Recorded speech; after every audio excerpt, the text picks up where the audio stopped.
Hello everyone, and welcome to this recording from the RICS Tech Partner Programme. My name is Andrew Knight. I work within the Standards Regulatory and Thought Leadership Directorate of RICS.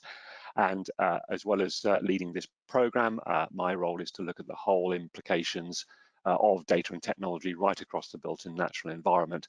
And I'm really pleased today to have Valustrat, one of our tech partners, on today to talk particularly about automated valuation, which is a very important topic at the moment. So welcome Declan, welcome Haider, and welcome Saadain. Glad to have you on this call today. And I guess one thing I always ask all of our tech partners before we get into the depths of the discussion is really just a brief introduction about your firm, your team, your background, just to give us a bit of a sense of how you've come to be and what your activities are. Great. Well, good morning, Andrew, and it's a pleasure to join you from Dubai.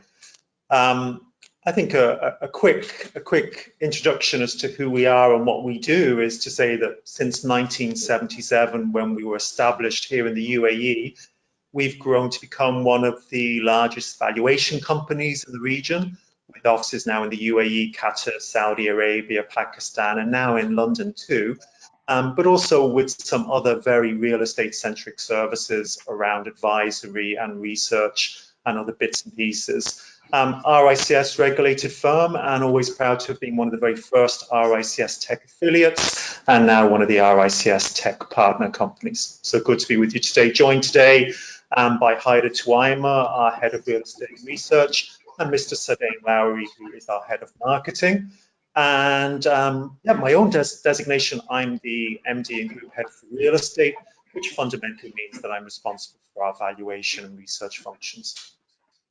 That's great. Thanks, Declan. Well, I know today is this first episode that we're recording with yourselves is very much focusing on AVMs, Automated Valuation Models, and it's an incredibly important topic at the moment. I know you've already joined one of our wider forums to discuss this topic that we've been looking at over the last few months here at RICS. And I guess my first question, which sounds beguilingly simple, but what would you define as an AVM, an automated valuation model? What would be your definition if I forced you to put pen to paper, Declan?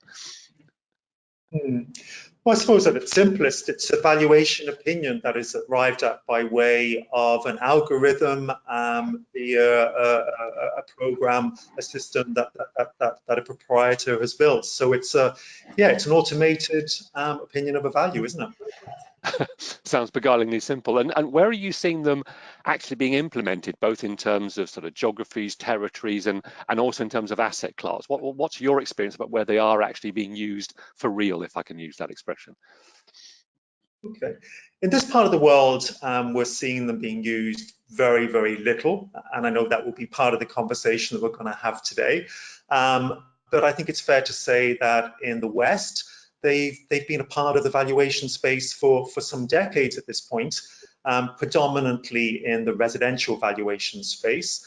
And in some research that we've done in recent years, it's been surprising how far an inroad they are making into residential mortgage valuations. In the UK, for example, when we last checked a couple of years ago, we were getting numbers that something like 40% of all new mortgage applications at that point were being decided upon based on an AVM valuation. And for remortgaging, for mortgage top-ups, where the applicant or the asset was already known to the bank, the percentage where the decision was based upon an AVM val was even higher. It was 60%. So those numbers I'm sure have changed since then, but that speaks to how much AVMs are already being used. And I guess as you alluded to, within that AVM, there is some kind of algorithm, some kind of statistical model, but clearly there are two sides to that, I guess, in terms of sort of inputs to that model in terms of data and also outputs, not just the value itself, but other kind of outputs in terms of confidence. How would you characterize the kind of key inputs on one side, thinking about particularly about residential where it's more embedded, and what do those outputs look like? What do you get in addition to a valuation opinion, a valuation number? Okay, well, I suppose the hierarchy of inputs would be, at its best, it would be trusted transactional data, of which there is much in the Western world and of which there is less in this part of the world. And I think that speaks to why the challenge of creating AVMs over here is greater. And as for the output, obviously it can be very, very specific, or it can be an opinion that's more in a broad range, which also talks to the weakness or the strength of the inputs that went to creating that opinion. And you know, I suppose certainly what we discovered, and when we talked to a lot of people like yourselves over the last few months, is that geographies and territories obviously do vary tremendously in terms of the availability and arguably the quality of data. I mean, you talk about the fact that obviously in the Middle East you're at a different part of the maturity curve. What sort of kind of data is available in the Middle East to support the kind of beginnings of this kind of automated process?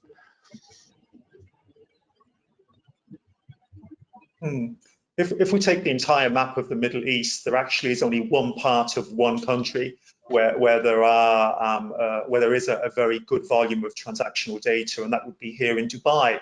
Yeah. And Dubai is one of 7 emirates that make up the country, and in the other 6 emirates, there is actually no official data whatsoever. In Qatar, there is some transactional data too, but the data is less useful. It tells us less about the actual transaction. So with those 2 exceptions, there actually is no official data in the rest of the map of the Middle East. And are there any kind of proxies that you can use or that people are using that when you don't have that kind of data?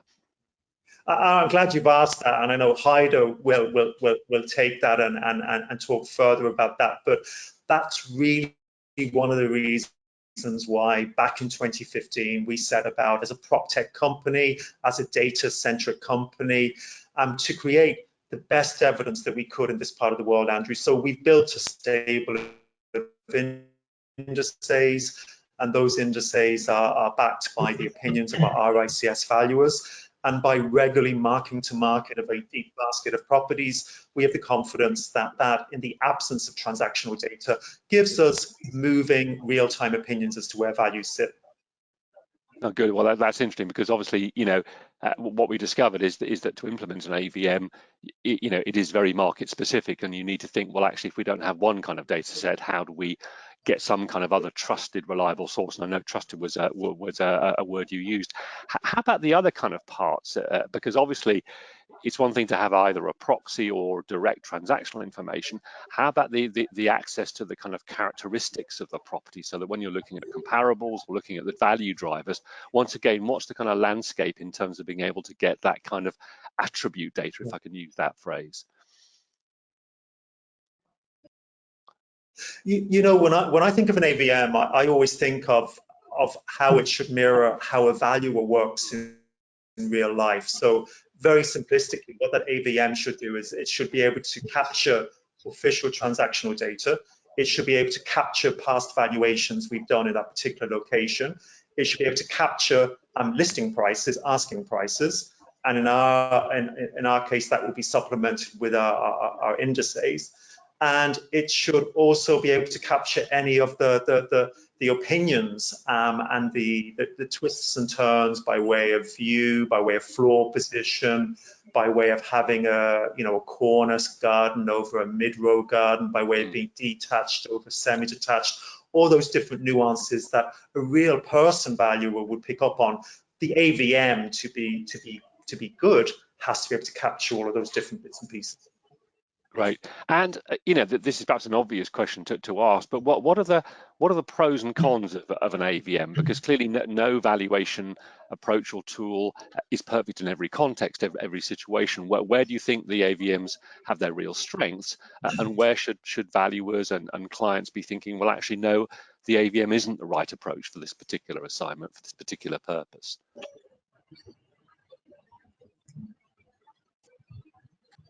Well, I think we've seen the use of AVMs around the world is, first of all, for clients who maybe want a quicker decision, clients who want to spend less on getting that decision, and clients who can maybe mitigate against any of the risk that may be associated with an AVM as compared to having a real valuer inspect and report on a property. So that's been banks. They can insure against any any added risk by way of not inspecting the property. They generally want to have decisions faster. And if they're valuing many thousands of properties, and particularly if they're marking a loan book to market, Andrew, they want to maybe get that exercise done at a very low dollar per property cost. So I think that's going to continue. It's going to be those that want to get very fast and trusted and affordable opinions of value in bulk for volume properties. And one of the questions I know that people always ask is how they can get some sense of confidence. And I know the phrase confidence level is perhaps used quite widely, with once again perhaps not a clear understanding of what we mean by confidence level. How when somebody thinks about using an AVM, should they ask, well, tell me about confidence levels, and how's that being expressed in a way that perhaps without being a statistical expert, they can get that true confidence that it's appropriate to use an AVM in a particular context? Well, what we've been doing, and we have not rolled out an AVM publicly, we have not started to use AVMs yet for any of our service deliverables, but behind the scenes, when Haider and the valuation teams, when we road test our AVM models that we are building, we then push back the chair and we review the outputs, the opinions that it's given, and we rank them. We score them. Are they 10 out of 10? Have they been spot on? Have they come in right where they need to come in? Or have they been soft? And if they've been soft, then we need to look at how we change the algorithm, how we change the opinion forming nature of that.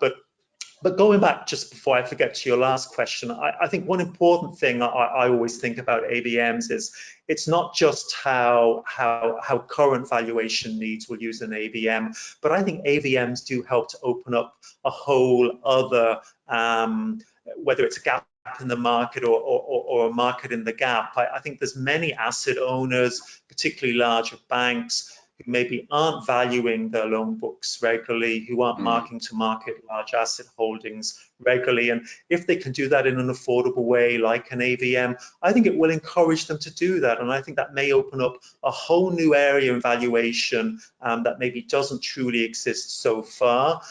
Because of those barriers with cost and time. So I think that is exciting. And if I hadn't said it already in this call, I think it's important to highlight, I think it's so critical that us valuers are really central to that, that we don't let it become the domain of software houses, that we don't let it become owned by those who aren't really, the professionals in this space. I think it's so key that us valuers, in partnership with our techie colleagues, in partnership with software houses, that we do work together to bring about these solutions so that we are very much at the core of it. I think that's an incredibly important point. I think generally in kind of property technology, isn't it, that you need that blend of domain expertise from real estate with technical expertise as well, because I think it is, as ever, quite an idiosyncratic asset class. And I think without that domain expertise of the property world, I think it's very dangerous to deploy technology, isn't it? You either build technology that nobody really wants, or it doesn't really fully understand that. Well, one point that interests me when you mention that quite common usage, I think now in various geographies, about looking at loan books on that kind of almost mass appraisal, regular kind of assessment. What in the Middle East is the kind of regulators' view of these? Are AVMs on the kind of radar of the regulators in terms of them being comfortable with financial institutions using these, albeit perhaps internally rather than for perhaps formal financial reporting? But are they on the radar of the various regulators in the territories that you know so intimately? I don't believe so. I think it's a slightly different approach in that entities like banks may have a requirement to mark their loan books, to mark their assets to market. But I don't believe there's a follow-on requirement as to how that opinion is arrived at.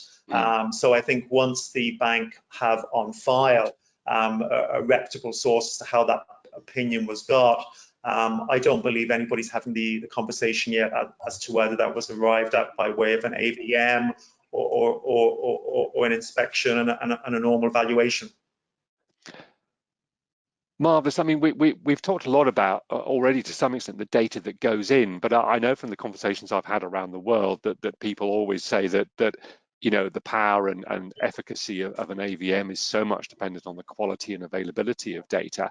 I mean, from your experience both in Middle East and as you move into the UK more, what do you think are the remaining challenges around getting real estate data? And as we potentially look at AVMs perhaps being used more within the commercial sector, once again, what do you think are the challenges around data in terms of standardization, quality, the provenance, understanding where the data has come from, the methodology? What do you think are the barriers? Because I agree with you that I think AVM should be an opportunity for valuers professionals. You know, it should be an opportunity for them to provide opinions to a broader spectrum of purposes and indeed be a core part of the development and governance. But once again, the data is key, I suppose it is with traditional valuations, isn't it? Absolutely, and data is at the front and center of what is needed for us to create trusted AVMs, and it keeps encouraging local authorities in this part of the world to become increasingly transparent. There's no reason why we can't share transaction data. It gives improved trust to people who participate in the market, particularly institutional investors. They want to be able to base their decisions upon trusted, transparent transactional data. And then it gives people like us the ability to take that data and do with it as we will. So that is number one. And the lack of that creates impediments, it creates hurdles to giving any professional opinion, Andrew, whether it be a full inspection report, whether it be a desktop valuation, or whether it be an AVM. At all stages of the valuation process, the absence, the reduced nature of transactional data only creates impediments and only adds, it gives less trust to that opinion, doesn't it? Indeed, indeed. I suppose one thing that does come to mind is some almost quite sort of fundamental things that we seem to lack in many markets around even being sure we've identified the right property, that when we're joining data sets together, that we can't even necessarily be sure that above and beyond a kind of a postal address, we have those IDs. And another thing that also has come to the fore in so many conversations I have, particularly with the stakeholders I work with in the financial sector, is the importance now of ESG data. And I wonder whether in the Middle East that's a similar driver now, because investors particularly are really concerned, and obviously regulators are putting pressure on banks to report the kind of ESG resilience, climate resilience of where they've lent. Is that something that's coming up in your markets as well now?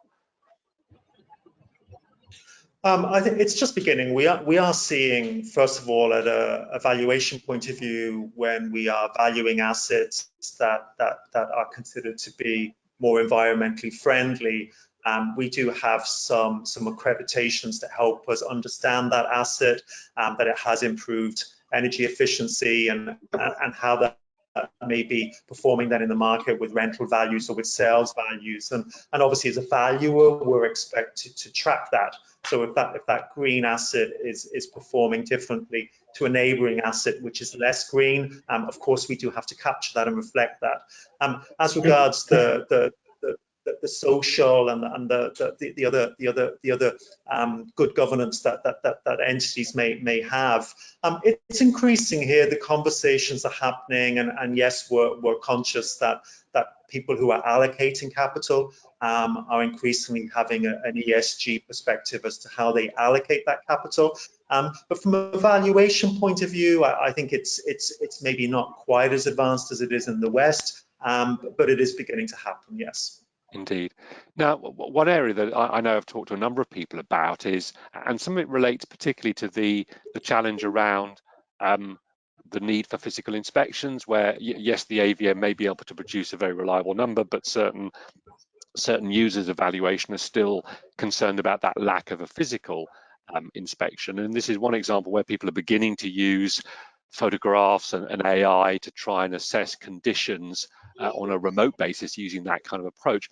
I suppose it's a more general question almost about the future of AVMs using things like AI to overcome that condition report? Where do you see the future for AVMs using yet more technology, whether it's image recognition around the quality of the condition of the building, or indeed, I know in the States they use image recognition even for the internal photographs to sort of gauge the kind of quality of fit out and the nature of the view even, and try and assess those things, or indeed use AI to analyze whether there are swimming pools, amenities that hadn't been picked up by the details.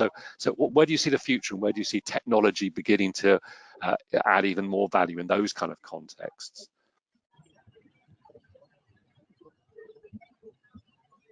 Mm-hmm. So the reality is that clients are happy to accept reports for which there's been no inspection, and we have to work with that. We can, through the use of technology, still give them added insight to the asset on which they are about to lend and improve their risk. So we can do that through those various means that you've mentioned. It may be ability. So at its simplest, a Google Earth map, and if there's a street view available, to give tab or some other photographs we have of the vicinity of the asset. We don't yet have the capability to show imagery from inside a private unit that we've not had inspection rights on, and I guess it would be difficult to circumvent that. But of course, if we can somehow give them increased visibility on an asset, which we've not personally visited at that point in time, it still gives them the extra help in making that decision, doesn't it? Indeed, indeed. And do you see, I mean, it's something we've discussed, I know, a lot on these forums we've been running, but do you see AVMs having an impact in commercial real estate in the near term? Because clearly they're very different assets in terms of the heterogeneous nature, the income producing type nature of leases and tenant covenant and all those sort of things. But what are your views on that? And again, Haider will take some of this, and I don't want to preempt what he might say, but yes, we do believe for freehold owner-occupied office suites that we often value here on a sales rate per square meter. There is no reason why we can't value those by way of an AVM. The process is broadly the same as a residential valuation, where we would apply a rate per square meter. So we can do it for offices too. The comparables are available once we've got a specific floor area on the office. There's no reason, Andrew, that we can't introduce it there. Difficult to see it going past that, but of course, I'm sure technology and valuation software platforms, which we're all familiar with, I'm sure in time that there's no reason why, with the right inputs, and it is like the data evidence that we spoke about, but if you tell the algorithm how to interpret passing rents, how to interpret reversions, how to go about having an opinion on a yield, once again, there's no reason why the algorithm can't arrive at an opinion, and then it's a question of judging how accurate that opinion is, and is it something that we can badge as an RICS registered valuer worthy opinion of value. Thanks. Haider, I'd love to hear some of your thoughts on AVMs, because we've covered a lot of ground already, but I'd love to hear your perspective on what you think the challenges, the pros, the cons, the kind of issues that we've touched on with Declan. Sure. But let me first just give a brief introduction about myself, because I think I'm in a little bit of a unique position here. I'm a statistician by education, and I spent about 15 years of my career in data management and computer programming, and another 15 years in real estate research. So it's kind of a perfect storm to actually be able to develop an AVM here at Valustrat. And it's a very early beta stage at the moment. So I'm very much aware of everything that has been said so far, but I would like to emphasize the devil's very much in the details when we get into talking about, because now we're talking very broad sense.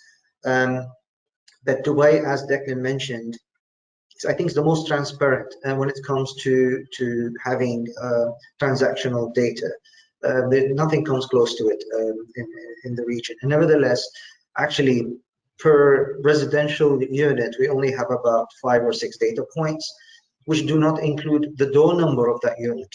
So that is something that We don't have, which means that if you're in a building, you don't know which floor that unit is in that building.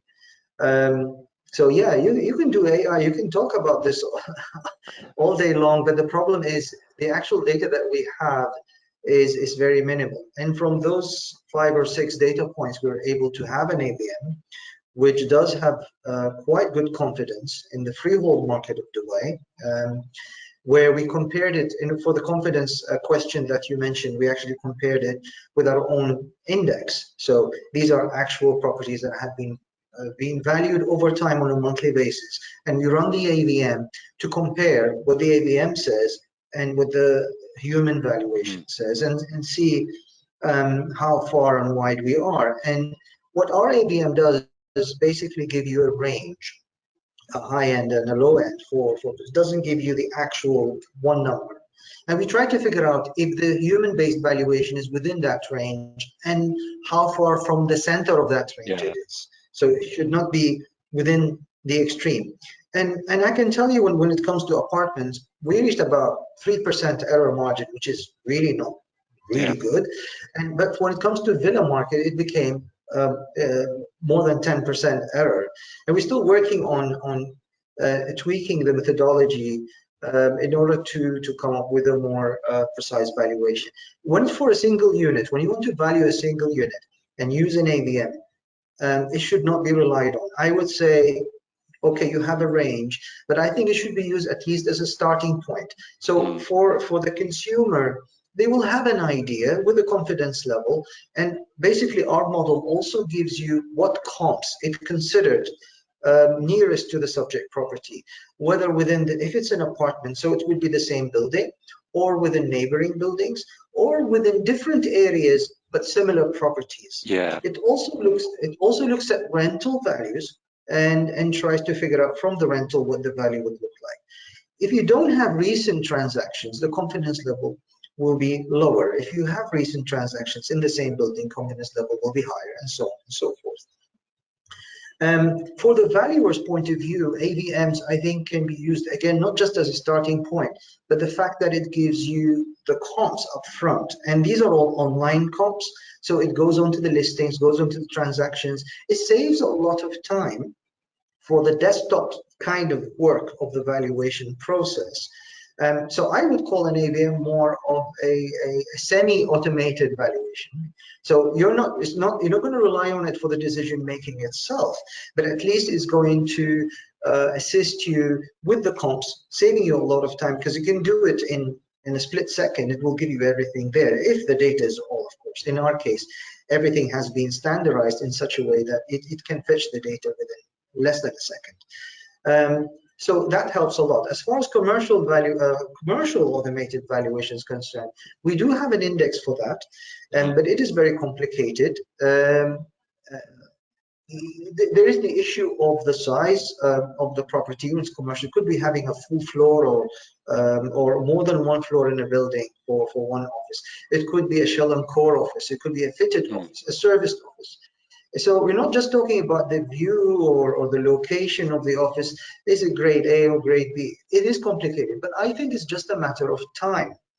Whether AVM will replace human-based valuation, answer I think is no, but it will do a lot of work when it comes to bulk valuation, I believe, and I think it's already doing that in many countries. I think inspection is key. It has to happen. Banks will need inspection, no matter how AI, and there is the term artificial intelligence, but I don't think anybody talks about artificial stupidity, if I can say that. Okay, anyone who's dealt with AI, I think would know what I'm talking about. There are things that AI will miss, and there will be some errors that no way a human being will miss. So I'll give you an example.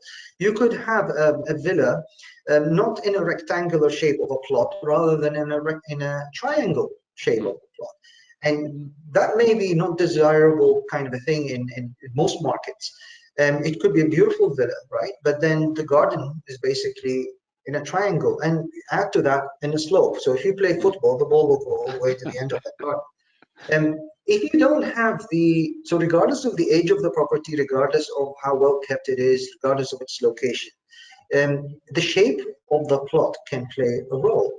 You can talk about, I mean, here in Dubai, for example, there are properties that are nearby to a sewage treatment plant. Now, usually that's not a problem, but given the wind direction, okay, so if you do the inspection at specific time and depending on the wind direction, then you will then at least be convinced why the values are low in that area. Then you will know that people are actually complaining about that. There's crime rate, for example. If the crime rate is high, you're talking about good schools. So how good is the school in that area? And I know in the UK, I know in London, I live in the outskirts of London. Now there are 2 train stations. One of them goes to Waterloo every half an hour. So they have a train to Waterloo every half an hour. The other one is every 10 minutes. And if you were to buy a property near to the station where you have the train going every 10 minutes more frequently, express train, then the value of that property will be higher. So I'm not sure how AI is going to figure this out. At least I can't imagine it now. Maybe in the future, maybe in the far future, I would say. It takes a long time. I think inspection is very important. I think research is crucial, human-based research. I think AVM will help, at least in this region. It will help to give you a starting point, and I think it will be very important for valuers, saving time in reaching, getting into all the comps. And basically, it can automatically create a report for you for the comps. And yeah, and you have a range to play with. So at least it will give you a sanity check before you actually come up with your own number. So that's basically my experience in that so far. Well, that I agree wholeheartedly, and I think it echoes that point that Declan made about the human valuer still being a key part. And I think a more general probably comment about the fact that AI is best used in combination with human beings to augment what human beings are capable of, but not to replace them wholly, because you need that combination. And I know exactly what you mean about Southwest London. I live in exactly that context where I decided to buy in the part of Southwest London that had a train every half an hour because it saved me about 40 or 50,000 pounds. So I took the view that it was worth having less frequent trains and get a cheaper house. But those kind of nuances, as you say, have quite important drivers to value, whether it's school, whether it's connectivity. And I guess those data points, particularly in the UK, are kind of available now. Similarly with crime rates and those sort of things, they can feed in. But as you say, they do need to be, understood that if those data points aren't there, then the human being needs to replace that. So, as you say, I think it's about combining the best of human governance and understanding and knowledge with the kind of number crunching power of statistics and AI and all that sort of thing. So, Saadain, I'm conscious from a market perspective, what's your perception of the understanding and the appetite and almost just the awareness of AVMs among the customers of valuation? Because we must never forget from a valuation perspective that customers need to understand how valuation opinions are being produced and have that clear line of sight of what they're getting in terms of the service.